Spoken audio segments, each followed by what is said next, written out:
남북 교류를 위해서는 정권을 뺏기지 않도록 하겠다. 더불어민주당 이해찬 대표가 평양에서 한 발언인데요.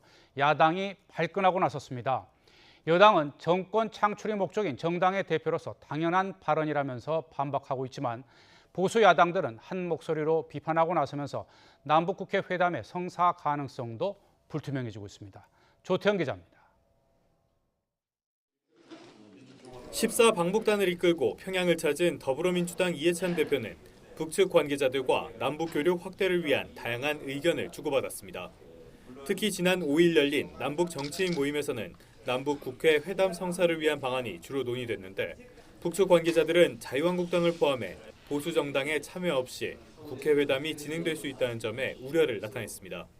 이에 대해 이 대표는 남북 교류 확대에 따라 국가보안법 개정의 필요성을 언급하면서 남북 교류를 위해서는 정권을 뺏기면 안 된다는 말도 했습니다. 우리가 정권을 뺏기면은 하고 싶어도 또 못하기 때문에 제가 살아있는 동안은 절대로 안 뺏기게 그렇게 당을 아주 철통같이 방어하려고 지금 단단히 마음 먹고 있습니다. 보수 야권은 바로 발끈하고 나섰습니다. 자유한국당은 비핵화에 실질적인 진전이 없는 상태에서 국가보안법을 언급한 건 정치적인 의도로밖에 보이지 않는다며 강하게 비판했습니다. 이해찬 대표에게는 국가보안법이 눈에 가시일지 모르나 남북 분단 상황과 북한의 위협이 존재하는 한 국가보안법은 대한민국 국민을 위해 필요한 최소한의 안전장치입니다. 바른미래당 역시 정권을 절대 내놓지 않겠다는 건 교만한 말이자 독재 정치의 희망에 불과하다며 헛된 꿈에서 헤어나와 국민을 위한 민주정치 실현에 나서야 한다고 목소리를 높였습니다. 집권당 대표답지 못한 속 좁은 마음을 내놓은 것이다라고 생각을 합니다.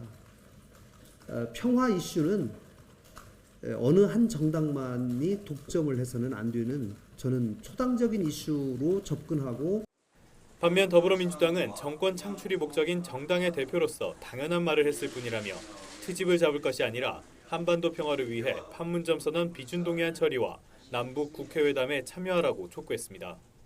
11월로 예정된 남북 국회 회담에 여야를 초월해 하나로 마음을 모음으로써 한반도의 평화 번영을 위한 의지를 보여줘야 합니다.